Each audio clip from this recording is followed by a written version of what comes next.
Bla bla bla bla bla bla. Ce podcast est une production Blabla Studio.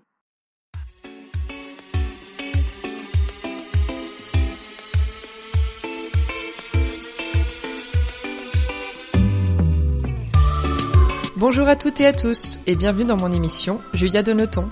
Après avoir créé une agence de communication, l'agent chez Julia, j'ai décidé il y a presque 2 ans de me lancer dans une nouvelle aventure passionnante, ma propre émission de podcast.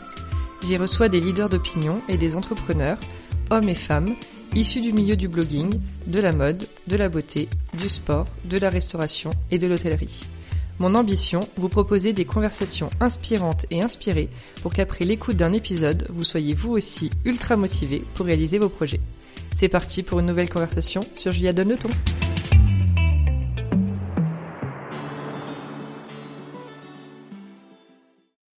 Hello à toutes et à tous. Dans ce nouvel épisode de rentrée, je reçois Céline Ruffet, la fondatrice de la marque L'Infuseur, qui propose des mélanges de plantes 100% naturelles avec un super packaging éco-responsable.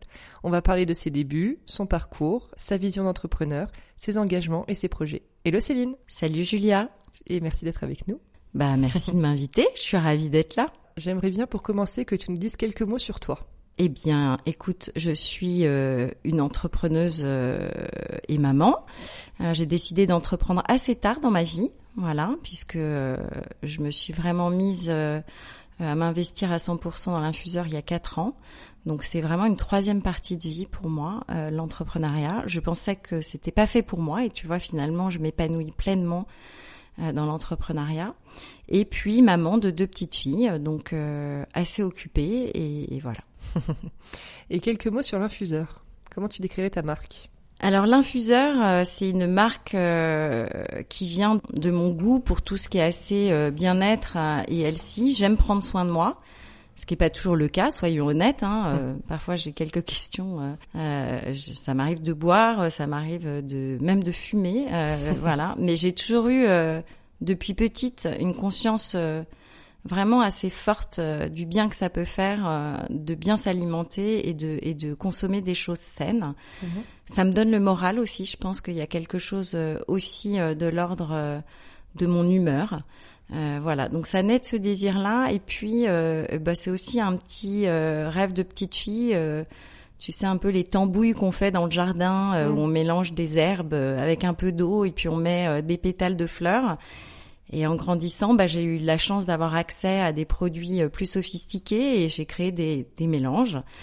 Et j'ai eu la chance d'avoir un premier point de vente qui s'appelle Colette à Paris et qui m'a permis effectivement d'avoir une visibilité intéressante et de pouvoir lancer mon projet à partir de là. Trop bien. Alors tu me racontais, tu nous as dit quelques mots, mais que dès enfant tu faisais toi-même tes petits mélanges de plantes. Mais je suis pas la seule, t'as jamais fait ça ? Non.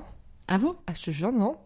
D'accord. Il y en a qui disent, souvent on a eu sur le podcast des designers, tu vois, qui disaient, moi je dessinais des trucs, moi j'étais ni dessin, ni mélange, j'aimais bien les animaux. T'as jamais joué à la tambouille, à la dinette avec tes frères, sœurs ou copines, tu vas cueillir des trucs dans le jardin et puis t'écrases et puis tu fais goûter à tes parents leur disant c'est super bon. Là ils te disent qu'est-ce que t'as mis dedans ? Rien que des plantes.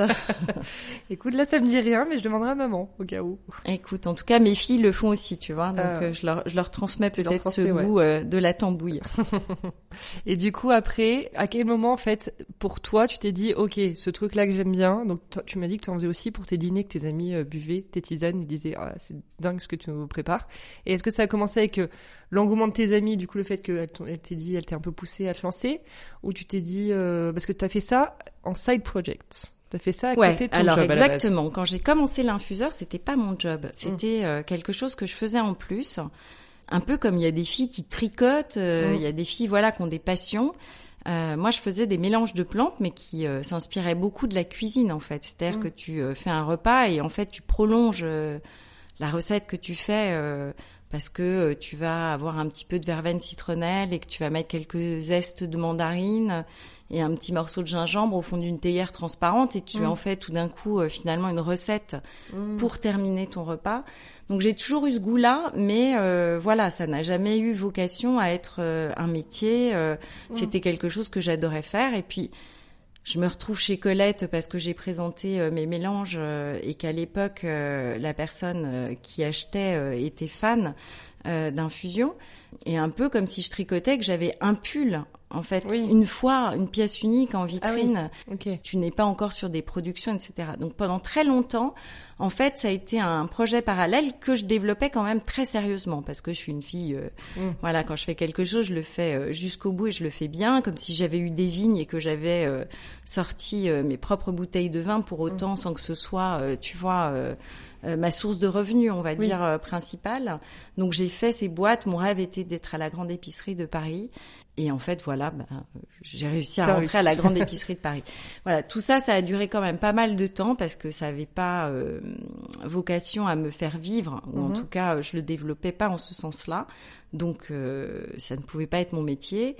Et comme beaucoup de personnes, suite à un échec, en fait, j'ai décidé de m'y mettre à 100% et de transformer, en fait, ce jeu un peu sophistiqué que j'avais en véritable métier. Et là, c'est le début de l'aventure réellement, parce que tu comprends qu'en fait, avoir quelques points de distribution aussi sélectifs, c'est que le début en fait. C'est pas du tout un aboutissement, et que c'est le début, et puis que c'est un vrai métier, qu'il faut apprendre ce que c'est que fabriquer, il faut apprendre ce que c'est que les différents types de distribution, notamment tout ce qui est distribution via des revendeurs, quels sont les acteurs, quels sont les codes, quelles sont les règles, donc les salons, enfin voilà, tu deviens professionnel du sujet, plus une expertise que je développe vraiment sur les mélanges, les sourcings et les bienfaits. Voilà. Oui, parce que donc, c'est toi qui fais tes propres mélanges depuis le début. Exactement, donc je les fais fabriquer, soyons clairs. J'en prends des outils de production parce que j'ai pas encore mes propres usines. Mais je décide évidemment de la recette en tenant compte de beaucoup de choses, de mes goûts, de l'envie de faire quelque chose de différent, de mes inspirations, mais aussi de tout ce qui est réglementation. Puisqu'on peut pas faire n'importe quoi et vendre n'importe quoi dans un mélange, et puis d'une contrainte de prix, parce que parfois j'ai des envies qui malheureusement sont pas réalistes, donc voilà, tout ça fait une tambouille et j'en sors effectivement un mélange que je fais fabriquer en France, donc dans des usines françaises, et ça j'en suis très fière. Voilà, je voulais vraiment que tous mes mélanges et tous mes packs soient faits en France, c'était quelque chose de très important pour moi. Il m'est venu plusieurs questions. La première, alors combien t'as de références aujourd'hui de produits ? T'as les tisanes ? Alors aujourd'hui, j'ai toute ma gamme de tisanes, effectivement, avec 6 numéros que je décline aujourd'hui en vrac, en étui de sachet et en restauration. J'ai aussi en fait, voilà, c'est la partie pro là. Ouais. Voilà, on décline aussi voilà toute cette partie-là en professionnel. J'ai sorti 3 thés verts aux plantes que je décline également en vrac et en sachet. J'ai aussi des coffrets. J'ai un coffret voilà de collection d'infusions qui est un de mes best-sellers, qui marche très bien et qui réunit toute ma collection d'infusions. Je travaille sur un deuxième coffret. Après, j'ai des collaborations puisque j'ai collaboré avec Jolie Mama sur une verticale féminité avec une tisane d'allaitement, et on travaille également sur un autre projet ensemble. Et Mathilde Lacombe avec une tisane clean numéro 7. Voilà, et pareil, je travaille sur un autre mélange avec elle. Et ce que vous voyez pas aussi, c'est tout ce que je propose au restaurant, ce qu'on appelle le CHR. Donc là, j'ai une gamme beaucoup plus large. Je vais pas rentrer dans les détails, ça va moins vous intéresser, mais où j'ai une gamme beaucoup plus large que je propose aux restaurants, aux hôtels. D'accord. Voilà. Moi, je savais pas que c'était 2 gammes différentes, du coup. Si. Ok. Et c'est quoi le premier produit que tu as sorti, la première infusion ? Le premier produit que j'ai sorti, c'est celle que j'appelle maintenant numéro 3. C'est une tisane à base de thym, de romarin, de sauge, de basilic, de menthe. C'est digestion. C'est digestion. C'est que nous buvons. Et ben voilà. Pendant que nous faisons en fait, je suis fan de thym et je trouvais que c'était assez frustrant en fait d'être toujours sur un monogoût. Et je me suis vraiment dit qu'il fallait créer une tisane riche en plantes et en goût. Souvent, dans ce milieu-là, on propose des mélanges assez basiques. En fait, c'est pas un milieu qui approche le produit par le goût, l'émotion, qui va plutôt être sur le fonctionnel. Okay. Donc, il y a une plante qui a des bienfaits digestifs, donc on va s'arrêter là. Et éventuellement, on va te faire un mix de 2 plantes. Mais il n'y a pas la sophistication qu'on va trouver dans le milieu du thé, où c'est beaucoup plus élaboré au niveau du savoir-faire, des mélanges, des outils de production. Tout le milieu du thé est beaucoup plus sophistiqué en termes d'approche de recettes que le milieu des plantes, en fait, qui a d'autres savoir-faire, qui sont les bienfaits des plantes, couper les plantes, les faire pousser, les faire sécher. Voilà. Donc moi, j'essaye de faire un petit peu une réunion des deux savoir-faire pour avoir une tisane, qui était pour moi la tisane universelle, parce que elle est évidemment bonne pour la digestion, mais évidemment en hiver, elle est aussi parfaite pour tout ce qui est rhume. Et tu vois, ce matin, je vais vous avouer que je suis très très très enrhumée en ce moment. Et ce matin, j'ai mis du vrac dans un bol et je me suis fait l'infusion en vapeur. Voilà, pour décongestionner, etc. Donc c'est une infusion en fait qui pourrait être vraiment faire plein de choses à la fois en fait. Oui, qui a des bénéfices sur plusieurs. Elle peut se boire, mais voilà, je te dis, elle m'a fait un bain absolument fabuleux, décongestionnant ce matin. Et c'est celle que je bois le plus. Voilà, c'est mon infusion c'est encore adorée. Ton infusion chouchou. Je pourrais en boire toute la journée, moi. Je ne me lasse pas. Alors, donc, tu nous racontais que tu as lancé l'infuseur et tu avais donc ce job de salarié à côté. À partir de quand, quel a été le déclic, quel événement as-tu vécu pour te dire, OK, maintenant, je me mets 100% dans l'infuseur.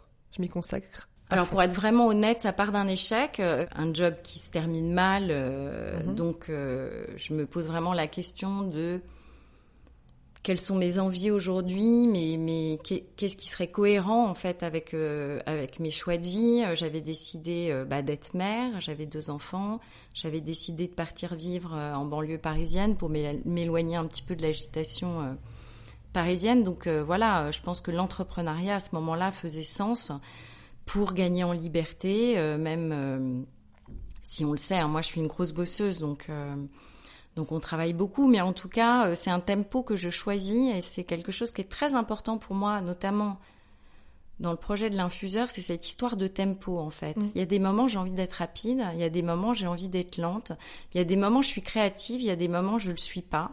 Je trouve que on n'est pas tous les jours, on ne se réveille pas tous les jours avec la même énergie. Donc vraiment, c'est ça, s'écouter pour moi. C'est pouvoir se dire, aujourd'hui, j'ai une patate d'enfer, je vais appeler des clients, je vais lancer une nouvelle collab. Parfois, j'ai envie d'être dans ma bulle, parler à personne, être plutôt sur de la dégustation, imaginer des mélanges.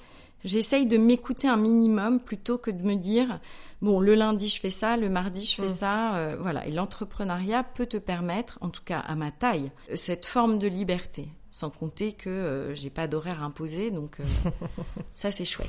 C'est clair. Et du coup, quand tu t'es lancée, qu'est-ce que t'as priorisé ? Enfin, si je puis dire, relancer la marque ou parce que qu'est-ce qu'il y avait de nouveau ? Je réfléchissais. J'ai écrit un bouquin. Ah oui. J'ai sorti un bouquin tout à fait. Qui s'appelle « Faites entrer les infusions dans votre vie », qui était à la fois pour moi un moyen d'assumer le fait de passer ma passion en job et de le dire haut et fort, et une transition qui me permettait effectivement de prendre la parole sur le sujet de manière un petit peu parallèle. Et c'est une copine, Catherine Kluger, qui lors d'un déjeuner m'a dit « Tu devrais écrire un bouquin » et ça... Voilà, petite graine plantée, et je me suis dit, je vais l'écouter, je vais sortir un bouquin. Trop bien. Et ça, c'était en quelle année ? Il y a 4 ans. Écoute, je sais plus, ouais, faudrait retrouver, mais c'est à peu près, tu sais, le temps de l'écrire et le temps de trouver la maison d'édition, de l'imprimer, ça prend 5 minutes. C'est clair. Mais j'ai été assez vite. Ah ouais ? Ouais, j'avais envie de passer à autre chose. Ouais. C'est toujours un peu fastidieux les livres, parce qu'au début je pense que t'es hyper emballé, il y a plein d'idées qui viennent, etc. Et puis après ça devient un peu plus lent, les allers-retours avec l'éditeur, tout ça, je sais pas, toujours ce que j'ai entendu.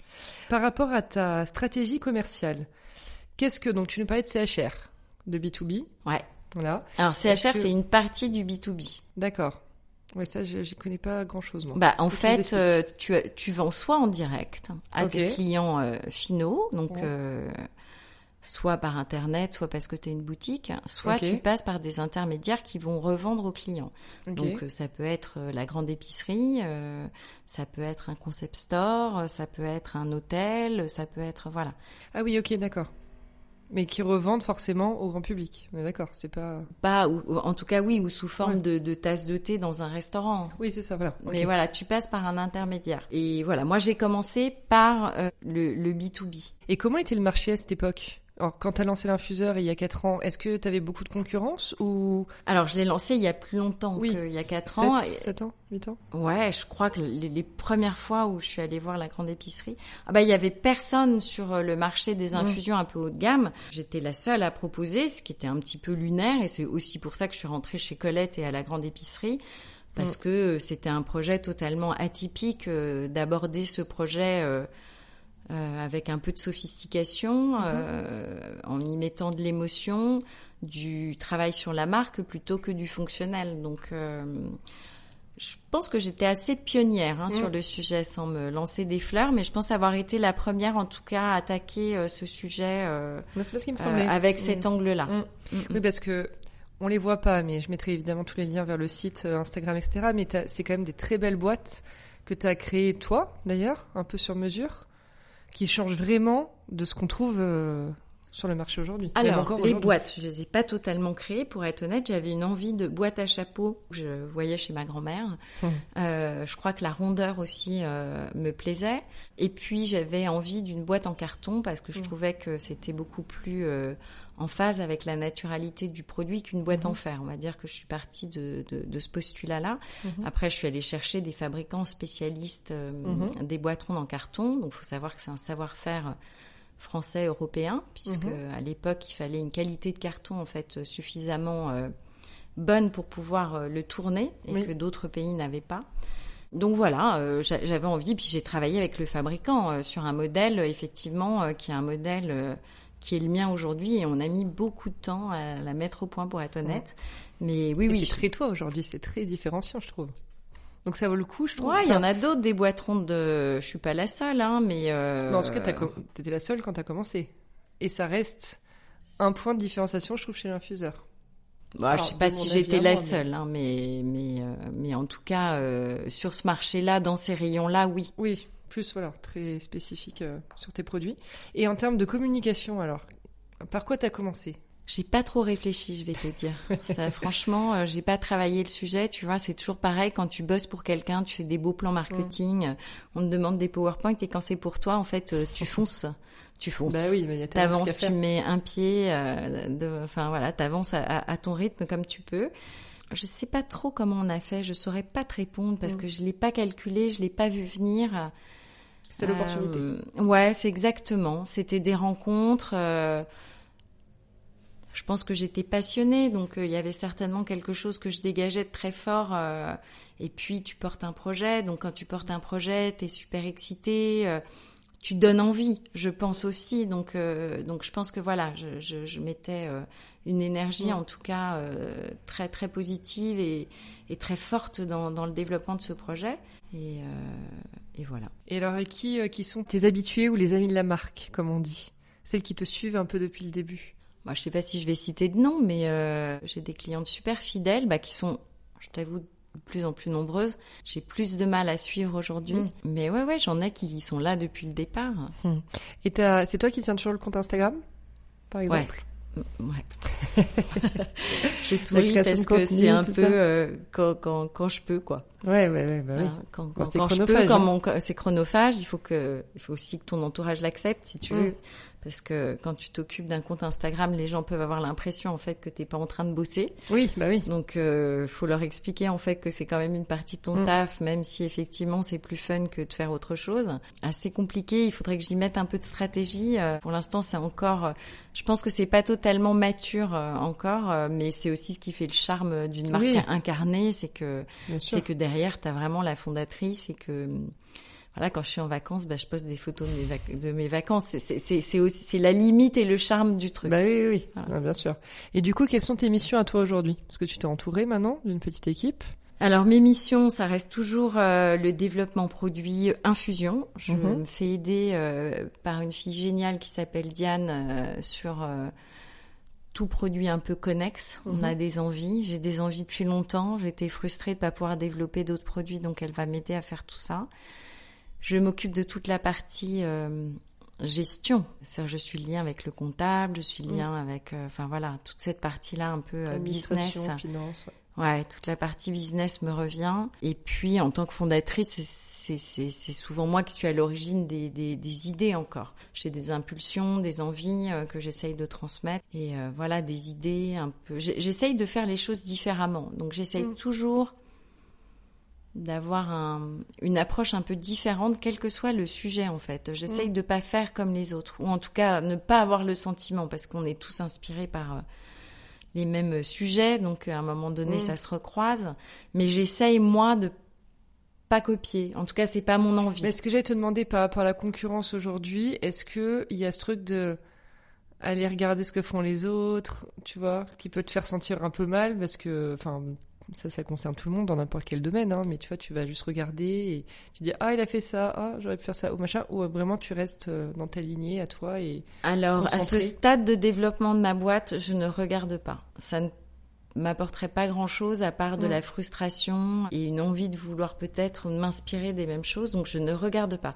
Je pense que quand tu as une maturité de boîte, il faut le faire, parce que sinon, quand tu es leader sur un marché, que tu regardes jamais ce que les autres font, mais c'est loin d'être mon cas, donc on est tranquille. Moi, je suis sur un marché encore de niche, voilà, et donc non, je regarde pas. Je veux surtout pas m'inspirer des autres, même si on est tous nourris. Paris, tout ça. Donné, Ok. Mais non. Ok. Et est-ce que t'as une envie d'expansion pour ton entreprise particulière dans l'idée de, je sais pas, prendre un investisseur par exemple un jour ou te faire acheter, ou t'es pas du tout dans ce modèle-là? Alors, en fait, je sais pas trop, en fait, pour être honnête. C'est assez compliqué. Après, je me fais accompagner parce que j'ai des besoins, notamment en trésorerie, en BFR, par rapport à tous les stocks que j'ai, bien sûr. qui m'obligent à avoir effectivement des partenaires. Après, une fois de plus, j'avance. J'ai envie surtout de construire quelque chose, y mettre du sens. Construire une équipe me ferait plaisir, même si au final, j'aime bien travailler seule, mais j'ai envie d'être accompagnée pour pouvoir faire plein de choses que je ne peux pas faire parce que je suis pas douée pour tout, même si au départ tu fais tout. J'ai des limites très sérieuses sur certains sujets. Donc le fait de s'entourer, c'est génial parce que du coup, on s'entoure de gens qui sont plus compétents et qui ont de nouvelles idées, une nouvelle fraîcheur, quelque chose de différent. Donc c'est vraiment l'enrichissement par l'équipe. Après, où aller, je t'avoue que j'en sais rien. J'avance. Non, on verra, très, très on bien. verra. On verra. Trop bien. Alors, on arrive au moment où je vais te poser les 3 dernières questions du podcast qui sont ta notion du succès. Alors là, pour être honnête, on en a parlé un tout petit peu avant. Je t'ai préparé. Et en fait, ce que je te disais, c'est que pour moi, cette notion du succès, je peux t'en parler aujourd'hui, maintenant, elle n'était pas la même à 25 ans. Donc, c'est des choses qui ont beaucoup, beaucoup changé. Il y a un cycle de vie qui fait que cette notion, elle a beaucoup changé. Je suis passée à peu près par toutes les phases, c'est ça qui est bien. Je suis passée donc très jeune par la phase fun, où je pensais que réussir dans sa vie, c'était avoir un job qui te fait marrer. Donc sortir, ça faisait sens. J'ai travaillé dans la musique à mes tout débuts et je trouvais que ça avait un sens. C'est-à-dire, travailler en allant voir un concert, pour moi, c'était réussir dans la vie. Après, j'ai une phase où je pense que j'étais plus focus sur combien je gagnais par rapport à mes camarades. C'était important. La notion de salaire était importante. C'était quelque chose qui comptait. Et le nier n'aurait pas de sens. Enfin, tu vois, c'était important. Ça me donnait un statut social. Ça me permettait aussi d'avoir un bel appart, d'avoir des choses de manière très concrète. Et quand j'ai monté l'infuseur, très clairement, mon envie, elle était d'avoir mon tempo, de pouvoir avoir du temps avec mes enfants, d'être libre. Je pense que la liberté, c'est probablement, je ne sais pas encore si c'est le bout de la pyramide ou pas, mais la liberté et de pas devoir compter sur les autres ou attendre que l'autre te dise quoi faire, c'est vraiment quelque chose d'essentiel pour mon épanouissement aujourd'hui, une fois de plus. Je suis pas sûre qu'à 25 ans, c'était la même. Je pensais la même chose. Et c'est pour ça que être entrepreneuse dans une 3e partie de vie, je trouve ça fabuleux. Et vraiment, je le dis de plus en plus à mon entourage, aux filles qui sont salariées, qui pensent qu'être entrepreneur, c'est un truc de fou, qu'il faut des compétences incroyables alors qu'elles sont ultra compétentes dans leur job. Et je le suis probablement moins. Et c'est vraiment quelque chose qu'on peut faire à un autre moment de sa vie qu'au démarrage. On peut être entrepreneur, sur le tard. Ça a aussi ses avantages parce que du coup, t'es plus efficace, tu anticipes plus de choses. C'est ça. T'as acquis beaucoup d'expérience, de méthodes de travail, etc. Exactement. Aussi, donc complètement. Et alors, tu nous parles de liberté. Qu'est-ce que ça veut dire pour toi avoir de la liberté dans la vie ? Eh ben, c'est plein de choses. Mais je pense que quand même, si tu veux, t'as la liberté au sens fondamental, enfin le vrai sens de la liberté. Mais dans notre quotidien de maman qui travaille, la liberté, elle passe par des choses très concrètes. Elle passe par le fait de ne pas dépendre forcément de quelqu'un d'autre, de ne pas devoir te justifier quand tu vas t'occuper de tes enfants parce que tu vas les chercher à l'école, ne pas être obligé tous les mercredis de bosser comme une dingue. C'est des choses qui sont très concrètes de la vie de tous les jours et qui te donnent un sentiment de liberté immense. C'est ne pas être obligé d'être sapé tous les jours, de pas devoir voir d'autres personnes tous les jours. C'est aussi pouvoir être dans son petit univers bien tranquille avec ses chaussons et son thé, sans faire d'efforts. C'est tout ça en fait la liberté. C'est choisir. Donc ça c'est vraiment vraiment fondamental aujourd'hui dans ma vie. Et tu penses que tu vas être comme ça tout le temps, ou tu peux avoir des... Eh bien, c'est l'inconnu. Peut-être que dans 10 ans, j'aurai un accomplissement qui passera par autre chose que cette liberté. J'en sais rien, en fait. C'est pas faux. Et alors, quand je te dis échec, à quoi ça te fait penser ? Oula, plein de trucs. Les échecs auxquels je pense, là, spontanément, j'y ai pas réfléchi, mais ça va être vraiment de l'ordre de l'humain. C'est-à-dire que quand tu ne réussis pas à transformer une relation humaine en quelque chose de positif, ou qu'il y a de la haine, ou qu'il y a des regrets, ou qu'il y a... ça, c'est vraiment terrible, que ce soit dans la vie personnelle. Moi, j'ai perdu mon papa assez jeune, et je pense que je suis pas allée jusqu'au bout de la relation que je devais... Je le vis comme un échec. Alors, il faudrait que je passe un peu ce truc-là. Dans le boulot, c'est pareil. Les gens avec qui je me suis pas entendue, avec qui je me suis disputée, je me dis c'est un échec. On doit pouvoir s'entendre. On vit tous normalement. Enfin, il n'y a pas de raison. Il y a quelque chose de l'ordre de j'ai pas su gérer mon stress ou j'ai pas su gérer le message que je voulais faire passer. Donc, je le vis vraiment comme un échec. Voilà, tout ce qui est lié à la relation humaine pas aboutie. Oui, je vois ce que tu veux dire. Nouvelle question aussi du podcast. Je voudrais savoir quel podcast tu écoutes. Alors le tien, c'est vrai en plus, tu le sais. Je te l'ai dit avant qu'on le fasse et qu'on bosse ensemble. Là récemment, j'écoute pas mal Entreprendre dans la mode. Ouais. Je trouve ça super intéressant pour plusieurs raisons. D'abord, c'est un super podcast, les questions sont intelligentes, les invités sont top. Et puis, je m'inspire beaucoup en fait des stratégies en fait de marques non food. C'est un de mes axes de marketing en fait. Okay. Je m'intéresse plus à d'autres marques, à de modèles de marques que ce qu'il y a en food. J'écoute aussi Basilic Podcast, d'ailleurs que je salue. J'avais fait aussi un podcast que j'ai écouté pas mal, qui est le podcast Olfactif de Nolensa. Très intéressant, avec une approche totalement différente au travers des sens et de l'olfactif, ce qui m'intéresse vraiment, puisque j'ai vraiment cette approche-là avec l'infuseur, d'être sur les sens plutôt que sur le produit pur et l'émotion. On adore Nolensa, donc on embrasse les filles. Ah, moi aussi, je les embrasse. Voilà. Trop bien. Super. Et alors, est-ce que tu as des projets actus que tu as envie de nous partager pour la fin ? Ma grosse actu là du moment, c'est l'ouverture donc de notre boutique éphémère, je sais pas comment on appelle ça, puisque on y reste quand même longtemps, au moins jusqu'à Noël et probablement un bout de l'année prochaine.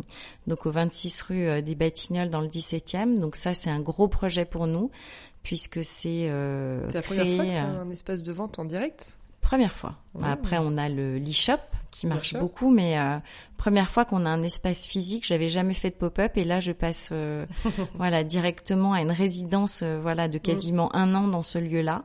On peut venir te rencontrer du coup parce que tu y es de temps en temps. Exactement. Voilà. Et c'est très très très sympa et j'ai hâte de voir comment se passe Noël dans cet espace où on invite d'autres marques d'ailleurs puisqu'on travaille aujourd'hui avec d'autres marques, on a d'autres produits que nos infusions comme des huiles au CBD de Huage, on a aussi des sprays apaisants de chez Sambon et puis on est en train on a notre collection de céramique qu'on a fait avec Ambre et on est en train de rentrer plein de nouveaux produits pour les fêtes, de faire des petits coffrets bien-être, trop cool. Génial.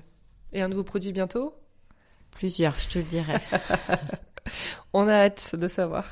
Trop bien, merci beaucoup Céline. Je mettrai évidemment toutes les infos que tu nous as dites dans la légende de l'épisode, comme ça ce sera facile de retrouver l'infuseur pour ceux qui ne connaissaient pas. Et j'étais ravie d'échanger avec toi. Et du coup, à très vite.